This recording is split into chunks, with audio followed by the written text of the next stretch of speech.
po, ito ay mga final instructions ni Pablo sa mga mananampalataya. Magpasalamat kayo sa Diyos sa lahat ng pagkakataon. Pero, alam niyo po ba, itong verse na ito ay may kasama pa yan. Para po siyang isang malaking sentence na hinati sa tatlo. Tingnan natin yung mga sinundan. No? 1 Thessalonians chapter 5, nasa 18 po tayo. Pero kasama po yan sa bilin ni Pablo at yung mga sumunod pang verses sa mga instructions niya sa mga kapatiran doon sa Thessalonica. At hanggang sa kasalukuyang panahon ay para din po ito sa ating lahat. Okay? Una po sa 16, magalak kayong lagi. At all times, no? Sabi dito, rejoice always. Hindi rejoice when things are good. Rejoice when things go your way. Pero ang sabi, always. Alam niyo po, si Pablo po sa mga sulat po niyan, ang isa po sa basic theme ng mga instruction ni Paul sa mga mananampalataya ay magalak kayo. Magagalak kayo hindi dahil sa inyong kakayanan o sa inyong kagustuhan. Ang kagalakang ito ay dahil po sa ating Panginoong Yesus. Si Filipo, sinulat niya yun, nakakulong siya. And yet, meron siyang kagalakan. Okay? Kaya po yung pagiging joyful, ito po yung bunga ng banal na spirito. And, isa po itong tanda ng pagiging mananampalataya. Meron kang kagalakan. Dahil ang kagalakan po ay nanggagaling sa presensya ng banal na spirito sa isang tao. Kaya lagi pong binabanggit ni Pablo, rejoice. No? At ito rin po ay masasabi nating kasama yung atong kagalakan na ito dahil po sa pananampalatayang meron tayo kung sino si Kristo. Kung sino ang ating Panginoong Hesus. The firm hope we have of who Christ is. Alam niyo po, sinabi niya rin sa mga taga-Roma, rejoice in suffering, sa chapter 5. Binanggit ni Pablo na kahit kayo dumaranas ng mga hirap, kailangan pa rin ninyong magalak. Baliw ba ang mga Kristiyano? Hindi. Dahil ang kagalakan na ito ay si Kristo lamang ang makapagbibigay. Kaya kahit kayo dumaranas ng mga pagsubok, ng mga hirap, kailangan pa rin kayo'y magalak. Bakit? Wala naman na rito sa mundo ang pag-asa natin eh. Ang tinitignan na natin yung doon sa kabilang buhay, sa piling ng Diyos. Kaya kahit yung mga pangit na nangyayari dito, nagdudulot sa atin ng sufferings, we still have to rejoice. Kaya nga ang sabi niya, magalak kayong lagi. Hindi magalak kayong minsan. Magalak kayong lagi. Ano man ang sitwasyon, ano man ang sirkumstansya, piliin mo na magalak.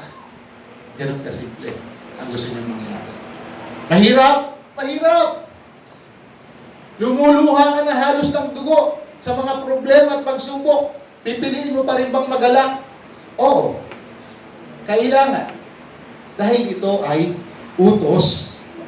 This is a command. Kasi bakit po? Normal ba sa atin na kapag may problema, nagagalak? Hindi!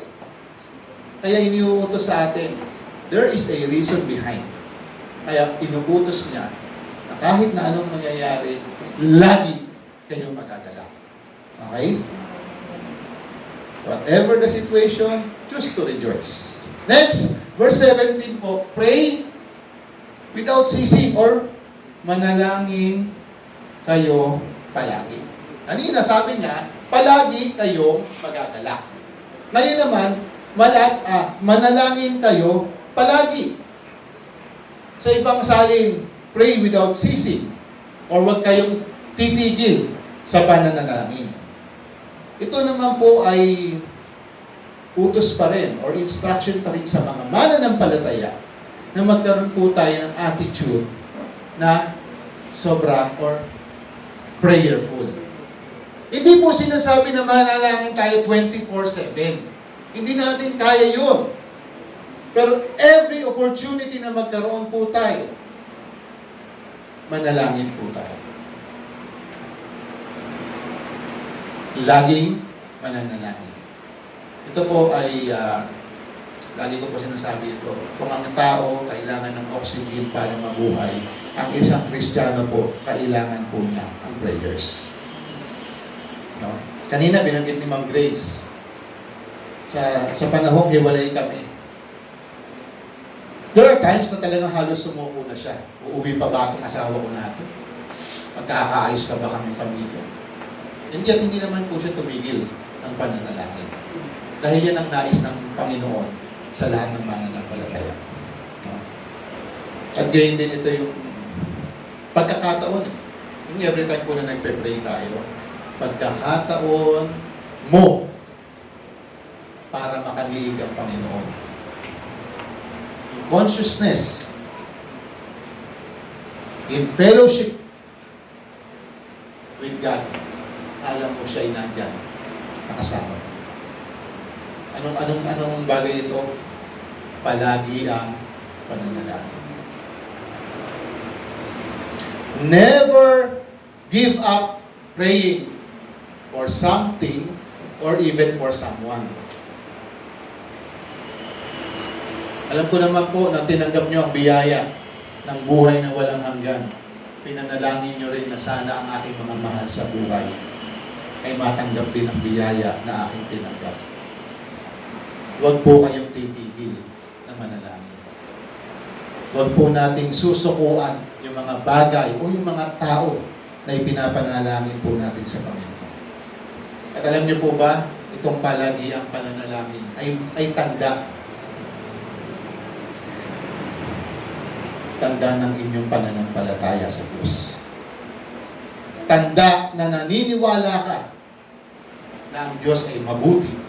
Tanda na naniniwala ka na ang Diyos ay tumutugon sa mga panalangin natin. Persistence in prayer. Never give up. Pray without ceasing. Utos, kasi hindi ito natin normal. Hindi natin likas na palagi tayong nagiging mapanalangin. Hindi natin likas na palagi tayong nagiging nagagalak kahit na may mga problema. Kaya po itinuturo sa atin ni Pablo. Tinuro niya sa mga taga-Thessalonica, itinuturo din niya sa atin sa kasalukuyang panahon na kayong mga Kristiyano, dapat palagi kayong nagagalak at huwag kayong titigil sa pananalangin. Sa 18, magpasalamat kayo sa Diyos sa lahat ng pagkakataon. So sabi niya, pagtapos niyang sabihin, lagi kayong magalak at huwag kayong tumigil o huwag kayong sumuko sa pananalangin, andun din yung isa pang instruction na magpasalamat kayo sa Diyos sa lahat ng pagkakataon. Next slide. Magpasalamat kayo sa Diyos sa lahat ng pagkakataon. There is necessity. Kailangan talaga na nagiging mapagpasalamat tayo.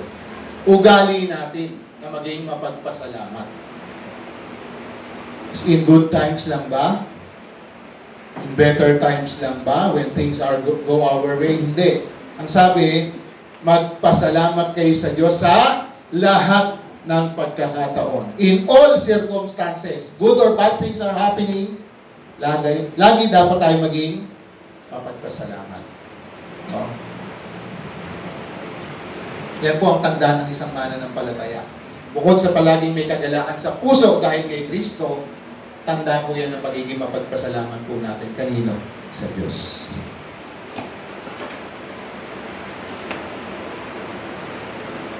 Lagi, sa lahat ng oras, sa lahat ng sandali, inaalala po natin yung dapat natin ipagpasalamat, yung ginawa ng Panginoon para tayo ay maligtas.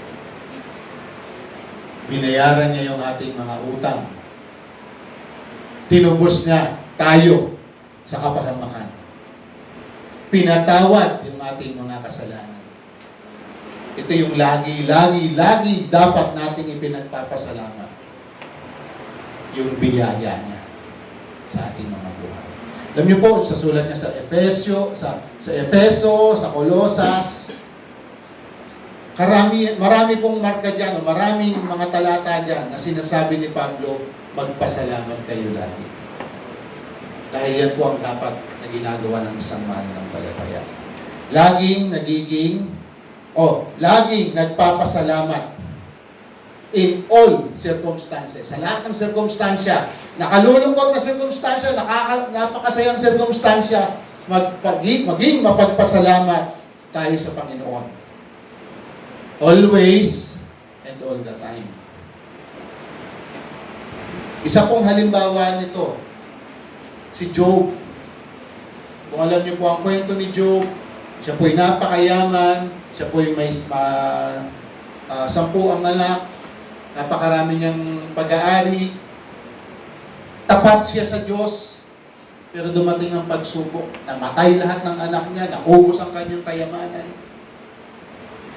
Tapos dumating pa yung punto na nagkaroon siya ng maraming sugat sa katawan. Sabi ng asawa niya, isumpa ko na yan, Diyos! Nang matapos na yung paghihirap ko. Pero sabi niya, hindi. Hindi lamang mabubuting bagay ang dapat nating tanggapin. Kaya kahit mga nangyari sa akin na masakit, kinakailangan po na maging mapagpasalamat. Si Pablo, yung sumulat po dito mismo, yung isang linggo pinag-usapan natin, napakarami niyang pinagdaanan, pero andun pa rin yung kanyang kagalakan kay Kristo. Bakit? Dahil alam niya, ito'y pinahintulot ng Panginoon dahil meron siyang magandang layunin.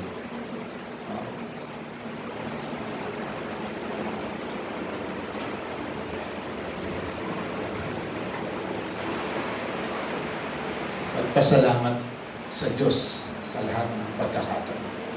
Kahit na, alam niyo, kahit na minsan parang, ano dapat kung ipagpasalamat? Hindi pwedeng umabot sa punto na wala kang maipagpapasalamat. Sa lahat ng pagkakataon, meron tayong ipagpapasalamat sa Diyos.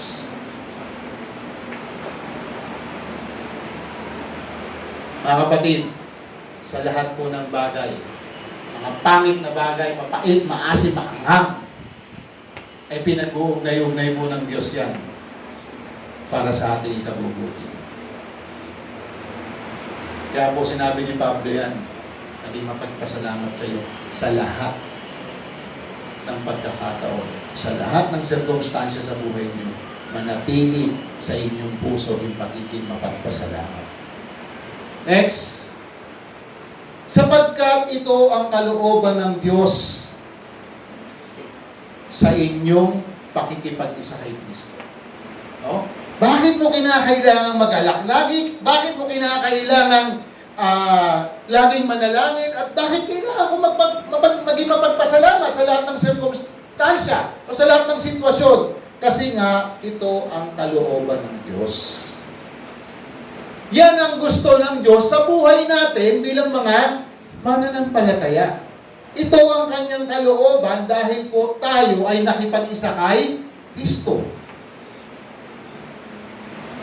Ulitin ko, ito ay utos na napakahirap gawin pero dapat gawin para sa ating ikabubuti. At siya rin ang magbibigay sa atin ng kakayanan na maging mapagpasalamat sa lahat ng pagkakataon, ang bibigay sa atin ng kakayanan na palagi ang manalangin at huwag sumuko sa pananalangin. At gayon din, yung pagbibigay sa atin ng kagalakan sa lahat ng pagkakataon. May mga bagay na pinahihintulot ang Diyos.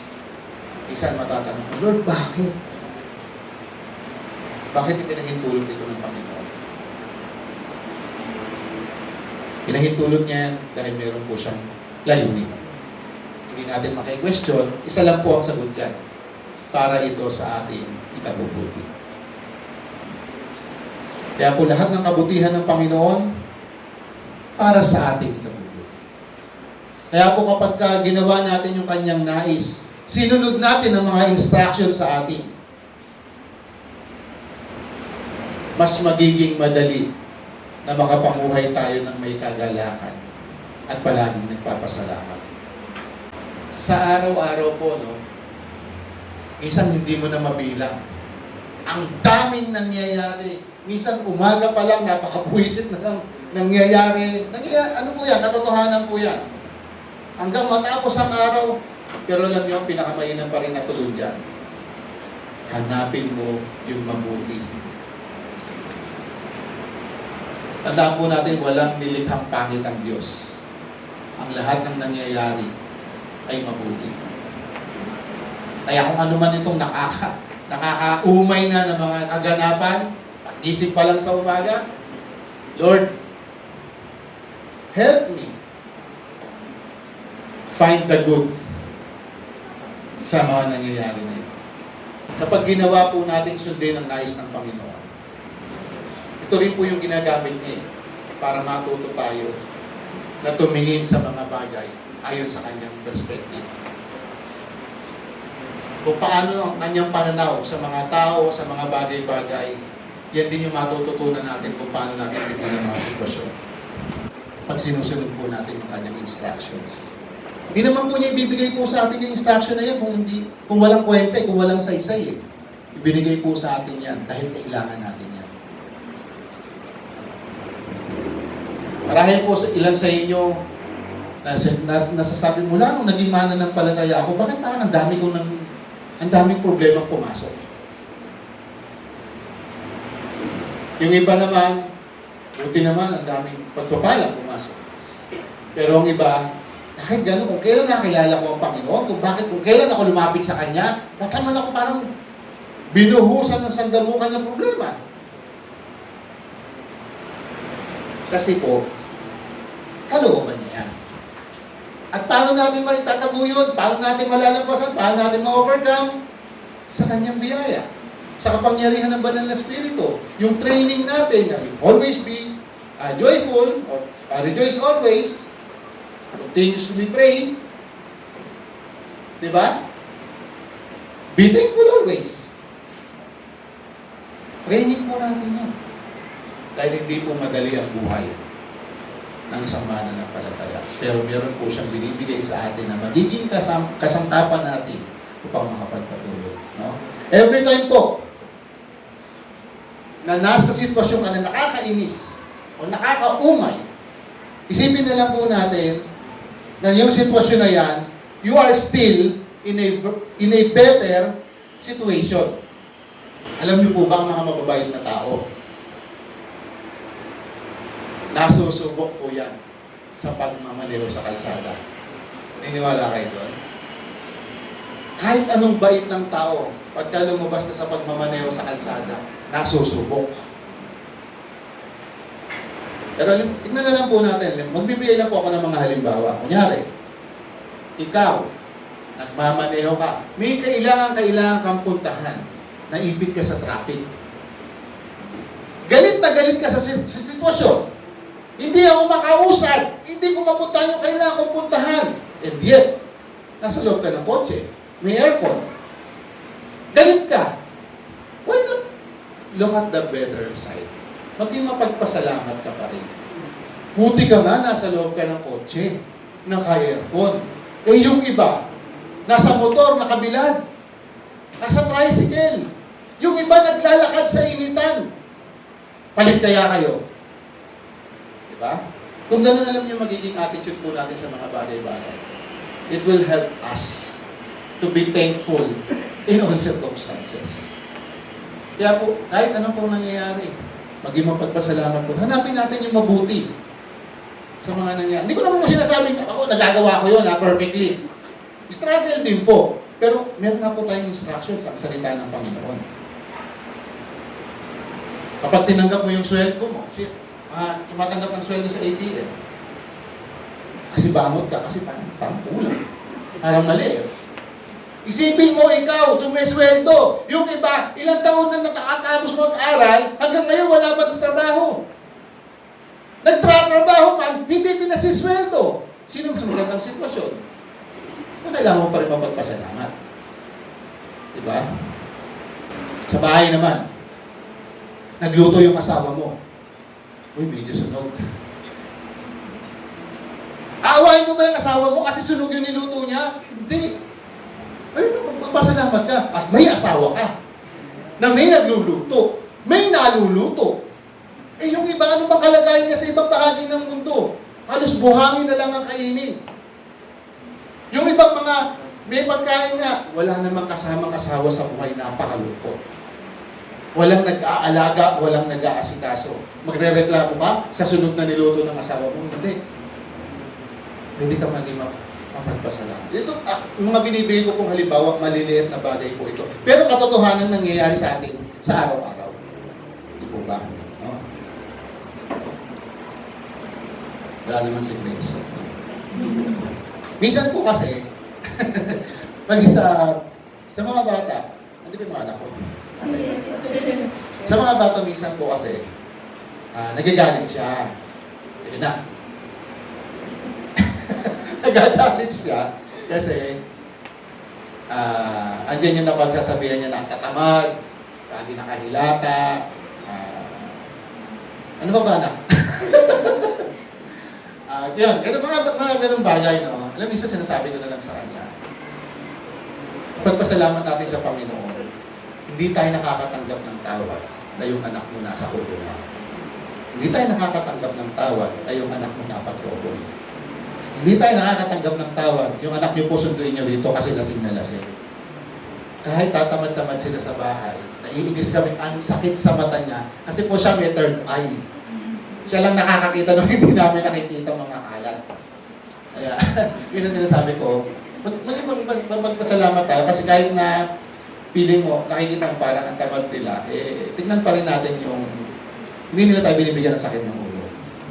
Kasi andun na kasama pa yung matatalino sila. Mababait naman talaga yung mga anak namin, wala ka talagang masasabi. Baka naman.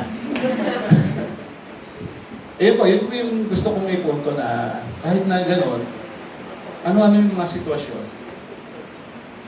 tingnan natin lagi yung mabuti sa mga bagay. At ito yung magbubunsod sa atin na maging mapagpasalamat in all circumstances. Si Kuya, sayang wala si Tatay Bebe. Si Tatay Bebe, no? Si Tatay Bebe tsaka si Kuya Nelson po. Nagpe-pray po kami. Nung una ko po silang nakilala, isasama natin sa prayer natin. Kasi pareho po silang stroke. May paralysis ba tawag ko? Paralyzed. Paralysis, parang mali yun. Paralyzed po dahil sa stroke. Nag-uusapan na, pag-pray natin kasi wala may posible sa Panginoon. Pwede niyang ibigay yung kagalingan na makarecover kayo sa stroke na magamit niyo pa rin yung part ng katawan niyo na nagiging, hindi niyo na magamit niyo. Tagal na. Parang hindi pa rin binibigay ng Panginoon na fully na magamit nila yung kamay na na-stroke. Pero nakakatuwa dahil itinuturo din ng salita ng Panginoon na kahit ganun yung nangyari, tignan pa rin natin yung mabuti. Maging magpasalamat pa rin tayo sa Diyos. Bakit? Kasi maaaring yan ang gusto niya kasi baka kapag gumagana na ulit yan, kaya mo na magtrabaho, baka malayo ka na sa Panginoon. Diba? Baka kaya niya pinahintulot niya kasi gusto niya, manatili ka sa Kanya. Manatili ka na naglilingkod, nananatili ka na may kagalakan dahil sa Panginoon, nananatili yung kagalakan mo na nag-aaral ng Kanyang mga salita kasama mga kapatid. Kasi kung gumaling ka na, baka nagtrabaho ka na sa malayo, hindi ka na nakakasama sa gawain, hindi mo na nagagawa yung kagalakan mo nakasama ang mga kapatid na nag-aaral ng salita ng Panginoon. So, iba't iba pong mga story, iba't ibang mga kwento, iba't ibang mga pangyayari na kailangan po natin ay maging mapagpasalamat sa Panginoon sa lahat ng pagkakataon. Dahil may reason, ito ay kalooban ng Diyos. Okay? Sabi po sa 1 Thessalonians chapter 5, verse 23 and 24.